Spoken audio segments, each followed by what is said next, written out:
Naivas Kiloko. Are you looking for value that stretches your shilling? Let Naivas be your home of deals. At Naivas, we know shopping isn't just ticking off a list. It's about the experience. That's why your Kikapu Kibonge is more than just a shopping basket. It's big, it's bountiful, and guess what? It never gets full. So with unbeatable promotions, exclusive discounts, and everyday low prices, you can just keep adding more. And guess what? You still spend less. So from farm fresh ingredients to those little household must-haves, everything you need is waiting at your nearest Naivas Kiloko.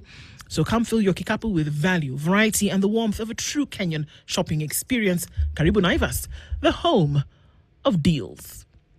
We're getting into it at 10 minutes after 8. The Senator of the Republic of Kenya, representing the people of Kisii County, I was taught that is how you're actually supposed to say it, is one Richard Onyonka, and he's going to be here with us in a short while, one would hope. Abi? Yes. That's what they've told us, that he'll be with us in a short while, and then we'll get into the conversation later on with him. So, as we wait for him to get here, there are, of course, issues that we continue to discuss, whatever the case may be. And as we look around the country, you are not hard-pressed to find what some of these issues are. And I just wanted to reiterate a point, to bring out something, and, for us to look into that a little bit more.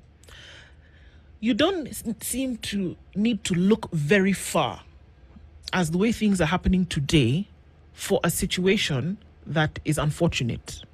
Yeah. And it's not a good thing. Yes. We can glory in it, and we can pontificate, and we can be upset. But the sad reality is that we should not be in a situation whereby out of 15, 20 things that you have, 17, 18 of them are terrible. I mean, don't even ask me to start naming them now, because I can't. And why should we have a government in place whose first responsibility, first charge on the duty roster is to ensure that these people that you're governing are okay? First charge. Because they have delegated the responsibility of the securing of livelihoods to you. What does that mean? That they will eat, and that their sources will be secure, that children will go to school, and because it is their right, that they will be protected, that they first will be protected before anything or anybody else, that which you said you provide for them at education at any level is their right, that there will be infrastructure whereby they can actually get things done. You see what I'm doing here? I'm building the things that are actually supposed to happen, and then you can find that of those things that I have mentioned, sadly and unfortunately, we are seeing very little. I actually want to take a minute to say that housing project that we saw come up yesterday is a very good thing. It is a fantastic thing that people should live in dignified, affordable housing as people of the Republic of Kenya. It is a very good thing. Is it happening at the rate at which it ought to happen? And I think the president alluded to that fact, that he would like to see more done. It is a very good thing, because that is the blueprint of the things that are actually supposed to be happening in the nation. And I actually do think that when you see them happening, you should actually say, the way we call it out when we say something wrong is going on, we call it out when there's something good that has happened and say, yes, this should actually be the case. But unfortunately, mistrust and distrust has led you to say that the people who were in those videos yesterday, are they really the ones who are living in those homes? Or what is the true situation? Why do we have to look so hard to find out the good things that are happening? Why do we have to look so hard to find out the good things that are happening? I say Kenyans must learn from the animals. And one of the first things that animals do is that they will not follow the damnedest of them. Even when the Maasai is putting a bell on the cow, he looks for the cow that knows the way. He looks for the cow that knows where the pastures are. He looks for the cow that knows the direction to the river. He looks for the bull that knows where there are no hyenas along the way.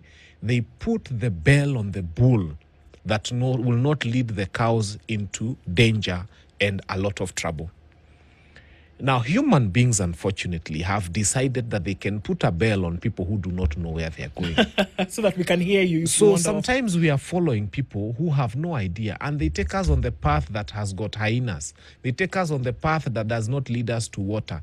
They take us on the path that leads us to Nairobi River waters, which are dirty. They take us on the path that leads us to a place where there is no pasture. Governments that have succeeded, like Malaysia, I'll tell you, and the Singapores of this world, is only one thing. The president sits and deliberately looks for the best brains, literally, and says, I want the best brain here and here and here and here. And when they look around the country, they see that they only chose the best. There was no better brain, for example, to occupy the Ministry of Health than the one they chose. And that is what has led that country to where they are. That is now meritocracy. Kenya, unfortunately, on the other hand, has not looked for leaders. They have looked for dealers. They have looked for people who can advise the president that it is okay to keep State House in a constant state of construction. Uko ni manyundo tu tua. Every other morning, there is a contract for renovation. There's a contract for new, I think it's House. interesting that those two words, leaders and dealers, use the exact same number of letters, and it is the exact letters. It's just that they've been shuffled around. Exactly. So then what happens is you have a country where all the priorities are wrong. I'll tell you, for example, right now, if a child is born in Kenya today, Kitambo, you used to say, if they can't find your details, like on any register anywhere, they look at your left hand to see whether you have the BCG shot. Right now, Kenyans are leaving hospitals without a BCG shot. They are. It's so bad that there was 2.3 billion available to renovate Harambee House, an office the president does not go to. The office we know him for is the top of his Land Cruiser. That is what they should have renovated. But they have renovated Harambee House at 2.3 billion. And it took Warren Buffett to come and give us 3.8 billion for our health sector. And then they allocated another 1 billion for State House, I think the third time this year, and another 600 million for the state lodges and so on and so forth. So why we don't find any inspiration and why we are finding ourselves talking only about bad things is because the people we put in place are not capable of conceptualizing anything good and bringing to Kenyans something that can give them hope. Talk of the houses that were being launched. The internet does not forget. I invite Kenyans to just go back and look at when President Uhuru Muigai Kenyatta launched the construction of those houses. The same ones? Yes, the exact same houses, exact same location. Yeah. The beauty is you don't need to go far. Pick up your phone, go online and say, President Uhuru Muigai Kenyatta launches the construction of Mukuru Kwajenga housing project. You will find it there. And by the time he was leaving by there, they were about 70% complete. You will see the buildings. I didn't draw them. They are on the internet. They are right there. And by the way, those houses happened without the amount of taxation that Kenyans are going on. I mean, under Uhuru Muigai's administration, and I'm not saying it was perfect, but during his administration, those houses were completed 70% without the amount of taxation we are seeing now. Now, what is hurting to Kenyans is not the fact that those houses were given to the people of Mukuru Kwajenga. It is their right because they are Kenyans. What is hurting Kenyans is that the people on Payslip, including yourself, wamelipa housing levy. Yes. But the people to whom those houses have gone are not people with a pay slip. So they haven't paid housing levy. And now they are going to occupy those houses. And then you were told that the bulk of what was collected from you is that literally not building houses. The bulk of what was collected from you, this government published on our newspapers, and I invite Kenyans to go and Google, that money was invested in treasury bills. So these houses that were completed, it was a natural process. It was an ongoing construction. Resources had been allocated. They were completed because they had been started. And when the previous administration left, they were about 70% complete. So that is a process that went on that people have come to benefit from. And of course, the internet is also full of videos. You people saw what happened to the crowd before they got there. Munajua, to just go and look at those videos. There were some greetings that were happening and people were excited and happy. So it's a sad place to be as a country. Oh my goodness. And this is unfortunate because when we see those things and then it comes to light, I keep asking myself the question that, and I think that sometimes in asking the question that maybe an answer will come through. Why is it so difficult to get things done in the manner in which they ought to without, mismanaging, misappropriating half of what is actually supposed to go to these things? And I think that and people sometimes ask me that, why do you get so upset? And my answer to that is, why don't you? I think it's... That why are you not upset? fact that the country's children, look at it today. And I keep using education as an example, because that sector will give you a blueprint into the issues that is faced within that sector and the country at large. That you have at any one given time in any cadre 800,000 to 1 million children who are either supposed to pass through, sit an exam, or leave, go to the next. Whether you're looking at the end of primary school, 800,000 to 1 million. Whether you're looking at the end of high school, 1 million who will now be going into university. You leave Form 4 with almost 900,000 students, of which only a quarter of them are able to go to university, either because they didn't make the mark or because you don't have enough spots. Right? But let's look at the problems that face education today. They say we say it all the time, and I think it is necessary to say it all the time so that we can understand the reality and the gravity of the situation. You have children who are going to school. Let's not talk about ECD because that is vested in the counties. Let's go straight to national. That even those counties, sometimes they tell us that we've not received funds, so we cannot pay our ECD teachers, we cannot fund ECD because we don't have. It's 1,400 per child at that level. Now let's come to this place where we are saying that we are in term 2. The longest term of the year is 14 weeks, where we are currently. There's still 7,000 shillings that was to be paid for term 1 in terms of capitation. Remember, it's 50%, 30%, 20%. 7,000 shillings is left. Even after we had the CS telling us that it would be paid, we had Julius Ogamba telling us it would be paid, it would be sorted out, we still have it. Was not done. On the back of 64 billion shillings over the last 5 years that is still owed. Nobody asked where that money goes. It was budgeted for. Nobody asked, will there be compensation for that money paid forward? Nobody asks. I'm painting a picture, and if you're feeling uncomfortable, that is the way you ought to feel, because these are things that are actually happening today. 7,000 shillings, not last year. When did the term end? In April. 7,000 shillings owed. We are now going into the 4th week of term 2. In another 3 weeks, we will break for the half term. Not one silver shilling. One has been paid in capitation for this current term. Forget about the 7,000 that is owed per child for the previous term. Yeah. And then we want to say that things are going on okay and we shouldn't complain about matters that we see. The fundamental pillars of society in their millions are in school waiting for this thing to happen. Head teachers, deputy principals are saying, you know what, this is great, but we cannot touch the money that's supposed to be used for other things because we are waiting for government to send us money. So what are we going to do? We're going to send children home. Allow me to explain something, and I have always wanted Kenyans to understand this. The way a Kenyan buys a mtumba shirt from toy market is more thorough than the way they vet the person they are going to make MP or MCA or governor or senator. The way a Kenyan buys a goat from the auction, mbuzi ya Christmas ama Easter, is more thorough than the way they vet a person who is going to become their elected leader.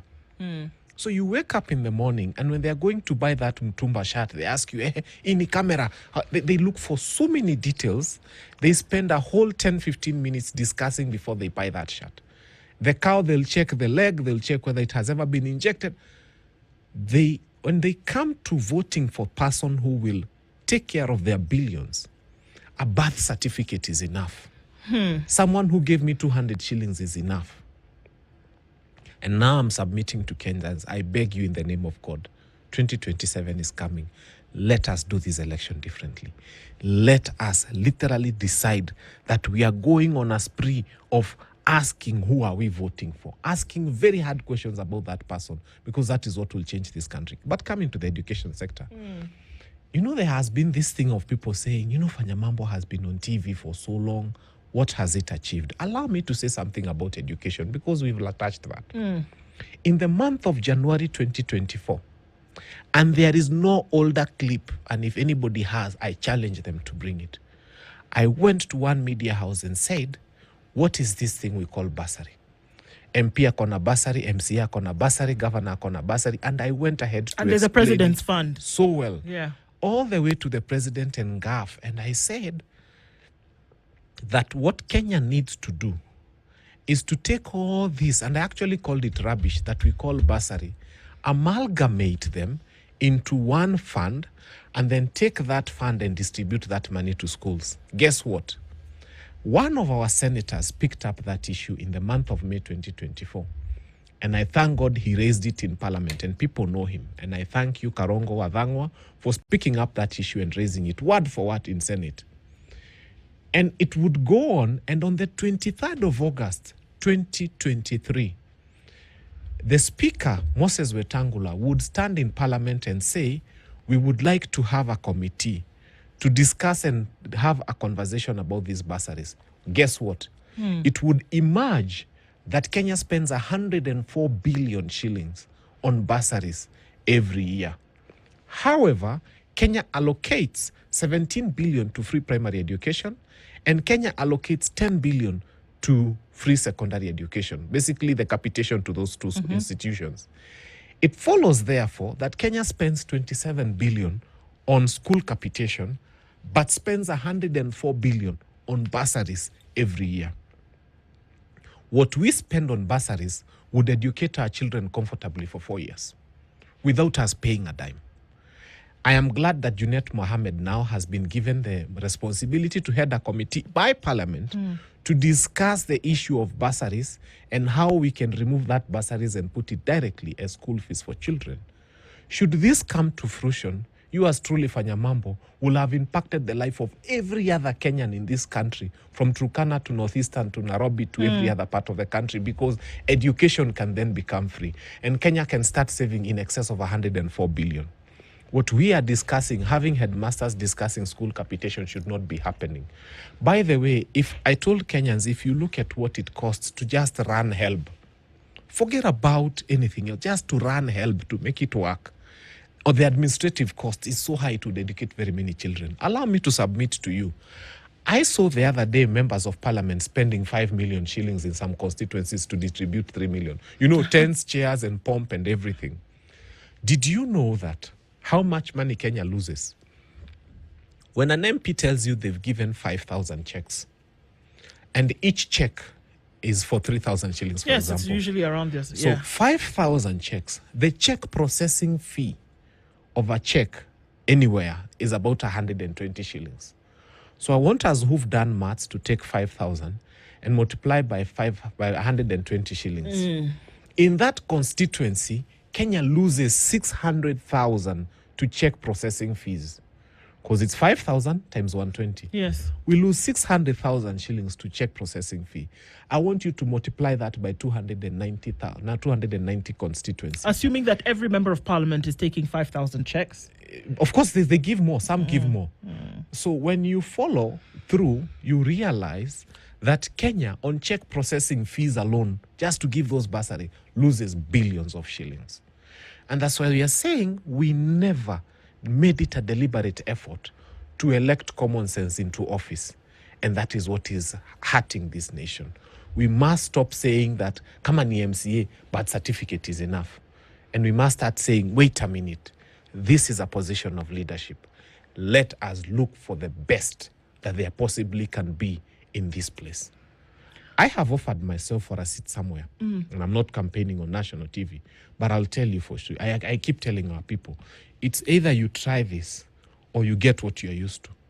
And we have to do that in every other constituency and in every other ward. We must tell people, make it a very deliberate effort to make sure that you vote in for the best. Yeah. It has to be the case. And I keep saying that we can do better. You don't get to your best without trying to do better at every turn. Yes. That's the only way you can get there. That's the only way that you can get to the point whereby you're saying, we're implementing this is working. But I think we've been far too long in a place where the mediocre is accepted. And we have been privy to an at least society, whereby we say, well, at least people now from different parts of the country are being included in government. No, it shouldn't be the case that just because you want to include people in government, that any Tom, Dick and Harry can then get into the place. This is not what we're saying. That we can do better, that it takes a day and a day following after that for you to do better, to realize that you can slowly but surely get towards your best. I think we're not... The sadder thing for me is that we know what we are supposed to do. we have the resources to do it. And I really get tired of people saying that we don't have enough money, we don't have enough resources, and I don't think that's the case. I think we just have a penchant for doing wrong at every turn and every opportunity that we are given or granted. And it does start, it's leadership. Leadership. It doesn't matter where you are. Whether you're in the nuclear setting, it is leadership. Whether you're at the office, it is leadership. Whether you are at the highest echelons of government, it is leadership. You set the tone. If you don't do it right, you won't get it right. Yes. If you don't do it right, you will not get it right. Yes. You will have misappropriation. You will have mismanagement. You will have corruption at a grand scale. You will have coffers being empty. You will have debt for which you do not know what it did. You will bypass the law. You will override the law. You will break the law. You will do all of those things, and then you will be sat wondering what exactly happened. This is the situation in which we find ourselves. I keep telling you, the education sector gives you prime example of how we've gotten things wrong from the beginning, and we are not interested in working it out. If we were, we would. I really think that we don't want to. If we did, we would. Yes. We like this thing. We do. We enjoy it. We like this thing where we can look and lament and say, oh yeah, well, that's not working. Ha, ha, ha. We keep looking. We like it. We enjoy it, because if we didn't, we would change it. And I'll tell you why leadership is important. Kenyans have been grappling with the idea of finance bill. And many of them keep saying that people like Fanyamambo criticize they don't provide solutions. I was telling Kenyans the other day, if you go and Google about a country like Malaysia, they have something they called the glowworm tourism. Now, in simple Kiswahili, glowworm, kwa wale wamegrow kwa mtaa, there's like a small mududu that lights up at night like this. Yes. In the dark, it lights like this. Do you know what those guys have done? They don't have Masai Mara. They don't have Mount Kenya. They don't have, we have too much as a country we don't know. They don't have the Masai culture, which you literally would be wowed at just coming to look at. They don't have the birds of Kakamega. They don't have that. What these guys have done, they've created a river. And then they've decided, they've learned how to make sure that the glowworms are available. They've studied the pattern. They've studied what they need to do. So people are taken on a boat ride at night up the river. And then when they get to where those glowworms are, then the lights of the boats are switched off. For people to just see worms blinking at night like this. And that is their tourism. That is what is earning them so much money as a country. Kenyans have got too much. And that's why I was saying, one of the solutions that would save Kenya from this very expensive finance bill is to have a conversation around what can we do to start getting more tourists. I keep telling Kenya makes about 144 billion from tourism every year. We get about 2.5 million tourists visiting our country. Now, I'll take you to France, a country with a population of between 70 to 80 million people that gets 100 million tourists per year. What pains me is, what are people going to see in France? Oh my goodness. Something called the Eiffel Tower, a tower. Yes. A tower. A tower. Kenyans, a tower. And by the way, when people are going to see the Eiffel Tower, and of course, maybe the ocean and a few small things, and calling it a love country and Paris a place of love. Yeah. Kenyans have got so much to offer. If only we were to move our tourists from 2.5 million to a constant state of campaigning. Watu watoke kwa Land Cruiser. Let us make country a place where when people look at the country, they are not seeing a constant state of campaign. And just bring these people. If you moved our tourism from the current 2.5 million tourists to 10 million a year, which is a fifth of our population, other countries are getting more than double their population, like Spain, in terms of tourists. What would then happen is that Kenya would have so much money. We would raise half of our budget just from people coming here to see that which we have to offer. I tell people, we would have Boni Halwale just inviting some of them to just go and see bullfighting. It's an awesome thing. People don't understand what tourists are looking for. And so I keep saying that it goes back again to the issue of brains. What are the kind of people we are bringing into this place? And what are they bringing on the table? What is their intention? What is their intention? Many of them just want to come and grab. And I told people, I want to plead with anybody who is young. I want us to make a vow, a very solemn vow, that we are going to vote for 1,450 MCAs who are young and learned. And people ask me why. I tell them, health, for example, is devolved.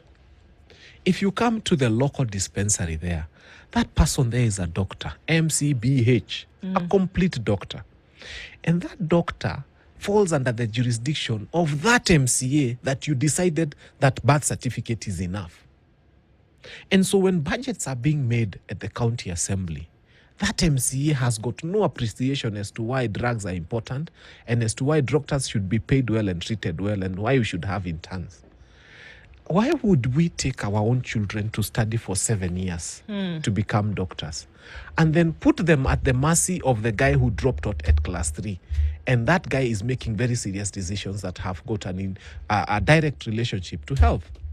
I tell people urban planning is such a critical degree. It takes such a long time in the university.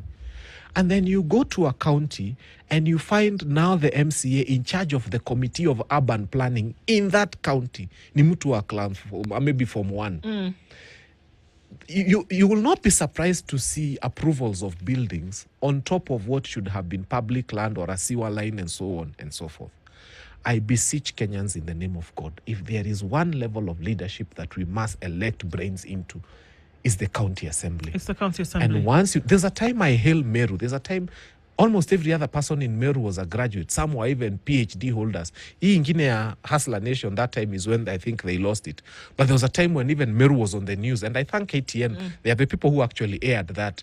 And every other person in Meru was a very learned MCA, and we saw a huge transformation. Yeah.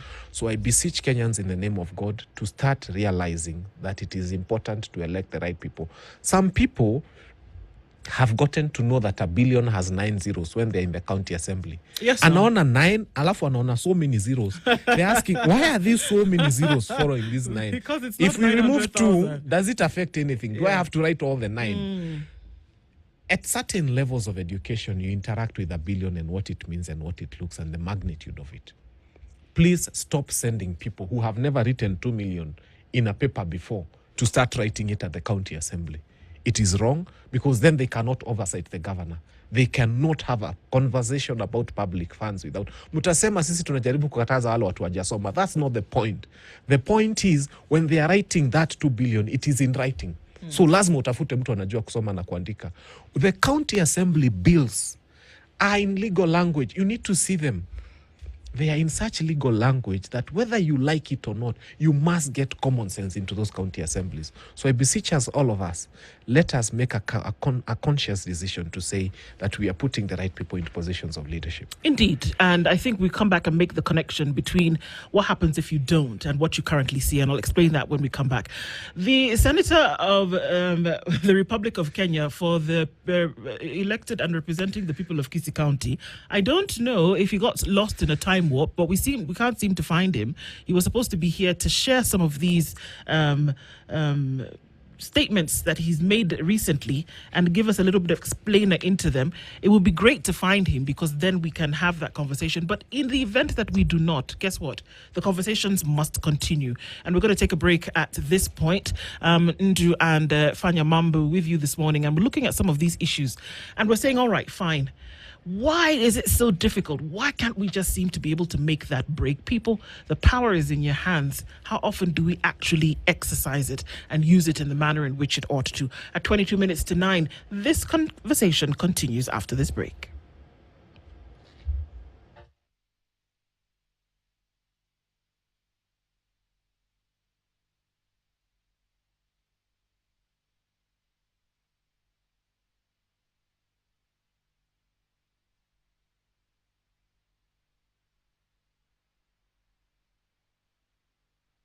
When I have back pain, I reach for 2 tablets of Panadol Extra for fast relief of strong pain like headache, toothache, muscle pain, and I am finally released from pain.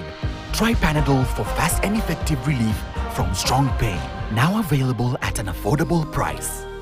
This May, unlock a year of trusted news, in-depth analysis, and premium content from The Standard. Subscribe to the e-paper and The Standard Insider and get 20% off your yearly subscription. This is your opportunity. Access the essential news and analysis at a valuable price. Subscribe today to standardmedia.co.ke. You are what you read. Offer ends May 31st.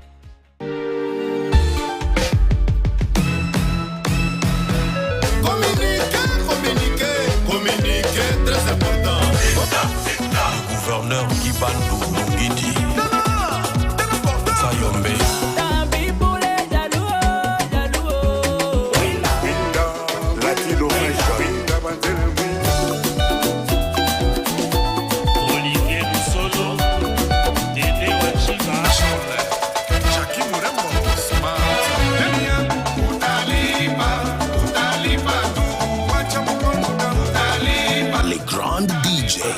Mato Sibur.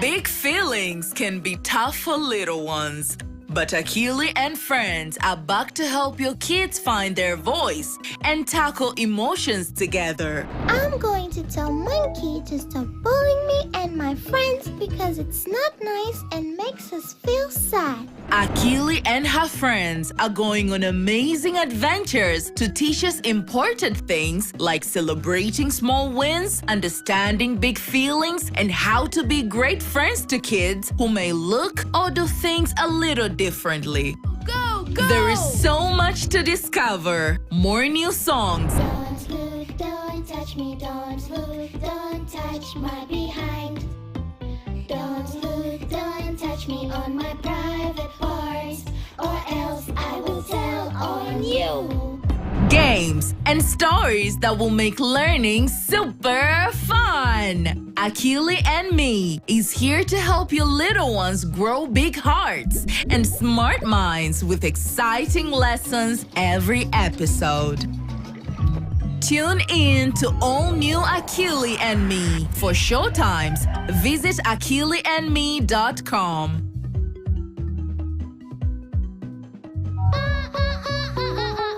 Akili!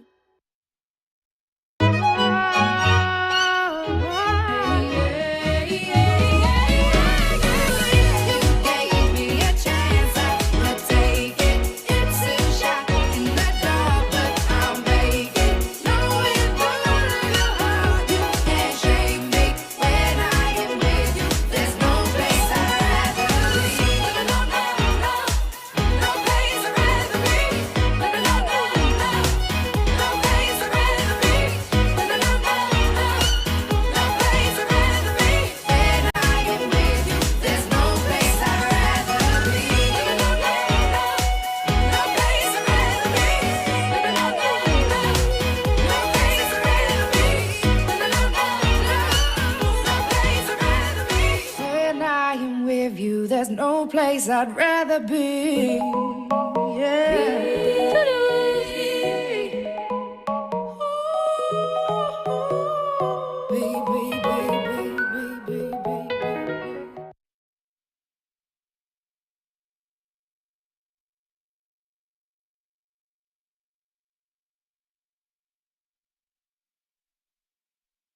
School you are in, that the education system has been so standardized that whether you're in the north, south, east, or west of the country, everybody's going to the same school, doing the same things. There's none of this business where you're categorizing schools, etc., etc. Public school by government is the same thing. Bus picks you up. You don't have to go far because there is a school of that standard in every area and that you can all access it. That's what we're talking about. It's possible. It's been done on this earth by human beings who have the same body structure as you. Same thing. So why is it so difficult? It would appear as though the senator for Kisii County will not be able to make it today, but we will find him. Trust me, and Agola, I agree. We will definitely see how we'll censure him for that. But we'll definitely get in touch. Wakili Danson Omari, however, is having a conversation around what's happening with the IEBC at 9 o'clock. But he's here and will join us in this conversation that we have today at this point. And Wakili, good morning. Morning, how are you? I am fine, thank you. How are you doing? I'm fine. You look perplexed. Why do you look perplexed? No. I saw guys being paid 500 shillings to attend some function in Mukuru. I thought I'll be called. I'm complaining. I don't know whether my brother was more. one of the visitors. It is 1,000. It's not 500. Oh. It is more. I think I'll be going to court to seek for that money. What are you talking about? honestly, I'm entitled as a citizen to be given 500 shillings for what? to attend a function. Here we don't get any fees to come here, but some occasions people are paid to attend. And the drama around here is that people want to appear that they are popular. But the reality on the ground is very different. But anyway, how are you? You're doing well? I am all right. Oh my goodness. Yes, I mean I'm all right. And these are some of the things that we are looking at. And we're going to look at the rule of law and in terms of what that does in about 15 minutes or so. So we're glad that you were able to join us in this conversation at this point. But before you came, we're looking at a number of issues around what makes it so difficult for us to detach ourselves from a situation whereby it is obvious that things are going wrong. And it is obvious that if you continue in this, you are likely to just hurtle towards the wall where you will crash. Why can't we detach from poor leadership? Why can't we detach from mismanagement? Why can't we detach from lack of accountability? Why can we not detach from all of these things? Interest, personal expediency when it comes to leadership. Why is it so difficult? Why do we keep wanting to vote in that one person who is, if anything, destroying things over and over again? I think that question is valid because voter, last time I was here, I explained that a voter is not a human being. A voter is a voter.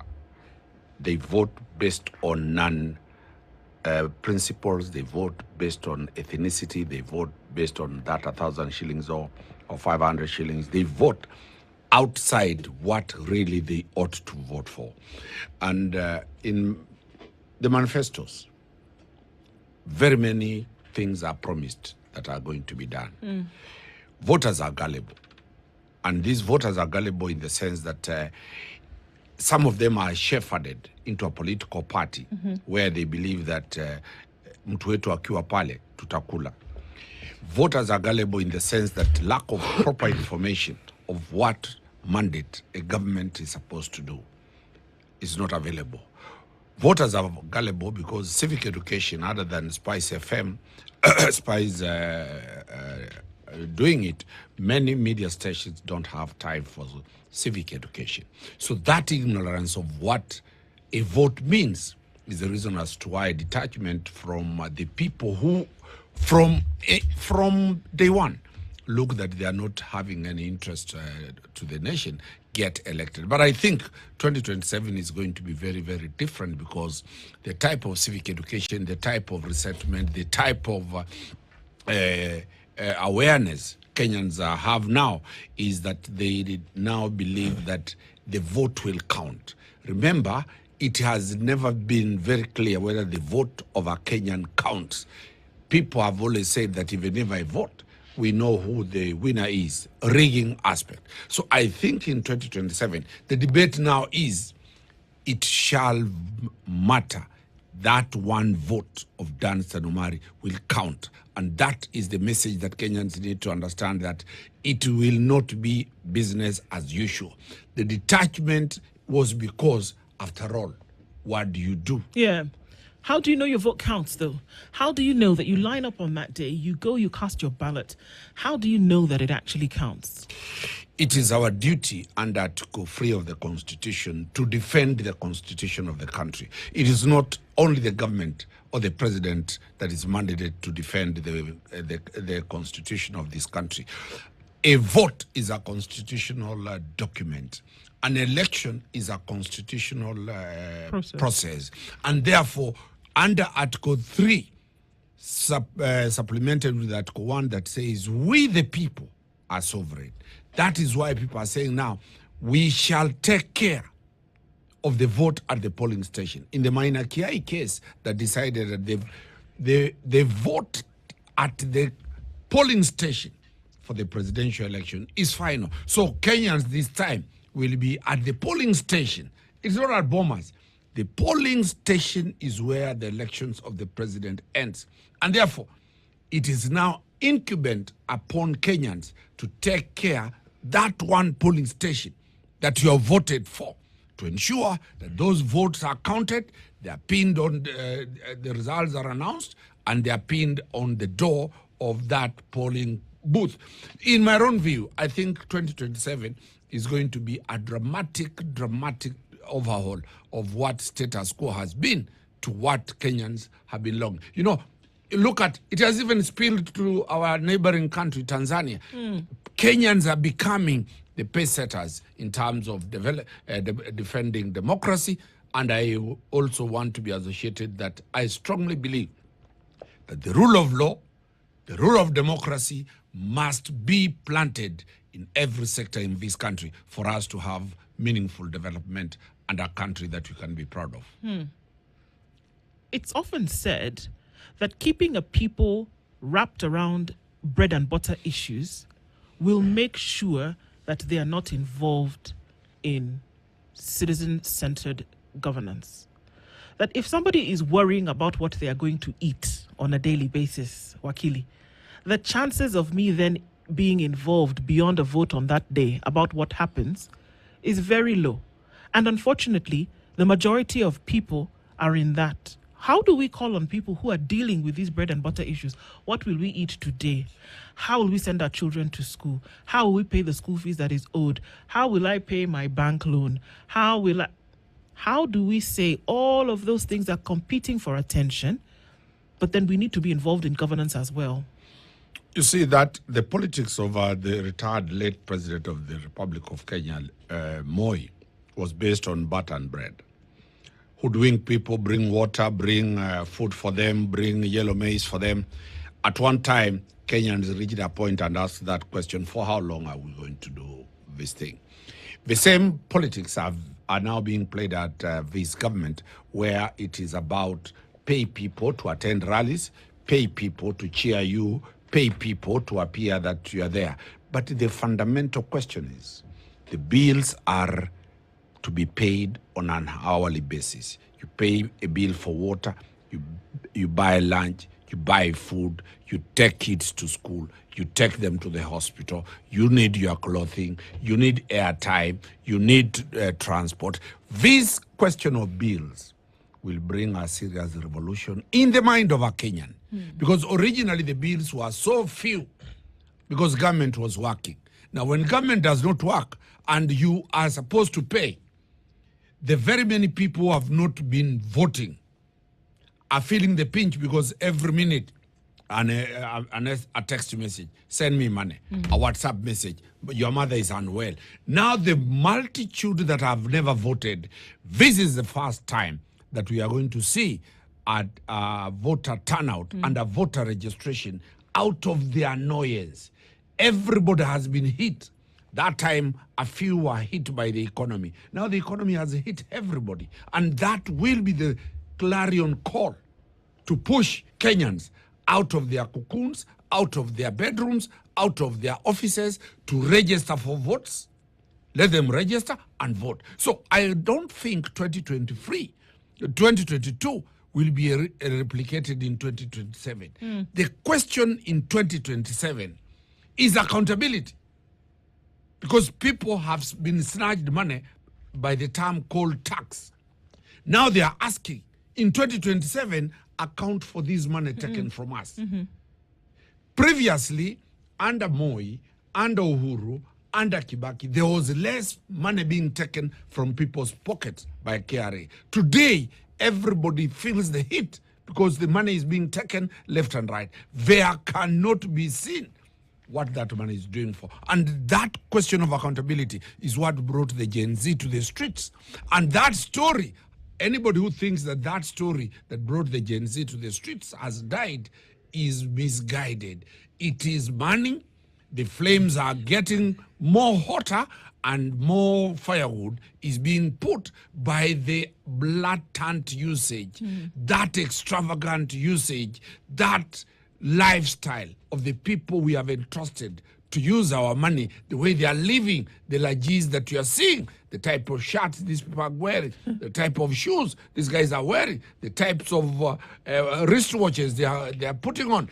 It is an incitement in itself. I saw they want to charge a young member of parliament for incitement. That is Salasia. And I laughed. I said, the conduct of our leaders is what is inciting Kenyans to do what they are doing. It is because people are fed up. And let me ask you, maybe to couple it up with that. No, I'm used to being on that side. So Yes. It's very interesting to be on No, this no, side. it's good. It's good. You're not wrong. What is the alternative? And this is a question that is very deep. What is the alternative to the 500 shillings? And this I'm asking is, let's say Danstan Omari was vying for a seat somewhere. And you're in one place telling people these wonderful ideals that I believe is what the country needs. And then your opponent there, usually they come in untucked shirts, very uncouth. They are not as learned as you are. And they're giving 500 shillings. And what happens is everybody leaves your meeting and goes to the meeting where 500 shillings is being given. We are yet to find something that becomes the alternative to this 500, because it has become the almighty, the all-powerful 500 shillings. We have seen it yesterday or so. Let me not say yesterday, but we've been seeing it being given somewhere, and people are being told to claim that they are beneficiaries of something that is coming from the state. Yet we know they've been paid to say they are beneficiaries, and they are not. And I dare say that because we saw someone telling us that the abductees have been released. We are yet to see a home celebrating that their son is back. And we are yet to see an abductor who has been arrested, because if the abductees have been released, then the abductors are known. Yep. So as you tell us about what is the alternative to the 500? And yeah. Well, one thing I must confirm is that if I'm contesting, let me confirm that I'll be contesting for the Nairobi senatorial seat as a senator for Nairobi. I will be in the ballot. 2027? 2027. Okay. I will be in the ballot. I will sell my manifesto that time. And my manifesto is almost what I'm going to tell you here. The people you have seen being given handouts in our constituency, the people who are given in a constituency of 100,000 people, the people who are given the handouts cannot be more than 2,000 people. Because it's the same crowd that goes round all over. They are employed. That is a form of employment for them to go round. Yeah. The crowd you saw at Mukuru, the crowd you saw elsewhere, is the same crowd. Nairobi has more than 2 million votes. The people who are given handouts cannot be more than 500 or 5,000 people. These other critical mass, people in offices, people in serious economies, have never been given any coin. If you see the campaigns, for example, in Nairobi, who has ever gone to campaign in Lavington? Mm-hmm. Who has ever gone to campaign in Karen? Who has ever gone to campaign around here? People go to campaign in a slum where the masses and the votes in that polling station cannot be more than 2,000. So the message now is those who have never voted, and the last election, Raila got around 6 point something. Million, yes. So in total, there were 14 million voters. 8 million did not vote. More than half did not vote. More than another 3/4 did not register. Because when you look at the KBS, the standards, the Kenya Bureau of Statistics, you'll understand that the people above 18 years who are supposed to have a vote constitute more than 40 million people. These people are now, this time, in my own perspective, 37 million people are likely to be registered. All these people, 3/4 will be new people who have been leaving these guys who have been given handouts to elect leaders for them. The people who are being given handouts have no income and they are not taxed. The people now who are taxed are coming to vote, to defend their money, to defend their payroll. And that is why 2027 is a completely game changer. Those guys masquerading, carrying some money they have looted, dishing them out, let them carry that money and go and dish that money at Kilimani. Nobody will be there. Let them carry that money to go and dish that money at Buruburu. Nobody will be there. The people now who are coming to vote, some have never voted. And that is why I'm saying 2027 is completely different. Let us not look at the politicians who think 2027 will be like 2022. In my perspective, the only way we can change this country is to use more spice, tell people that there is hope, register, and this is your country. Trump has made it impossible. We can never go to the US. We can't go any other country. We must remain here. We can't also go to Tanzania now, which was a safe haven. Shortly, very many of our people who have been doing business there will not be coming this side. Rwanda, a similar approach happened the other day. There is a cold reception. In Uganda, where we thought we would go, now is an Southern Sudan and all these countries. Spice up your life. Which is putting Kenyans that you really have got to be here. You really have got to fight for this country. Although the president of Tanzania calls it kuharibu, to us, it is development. Democracy is being rooted in this country. When you see the Standard every other day, the bold newspaper puts it as it is. That is the boldness Kenyans are looking for. That is the type of journalism Kenyans are looking for. Incisive, very, very, very critical, and waking up Kenyans to the reality that it is our country. It can't be anybody's country. We can't run away from it. We have a duty to defend this country. And the only way to defend it is a vote. Wakili Dan Sonomari is here with us. You can hear him, and we're going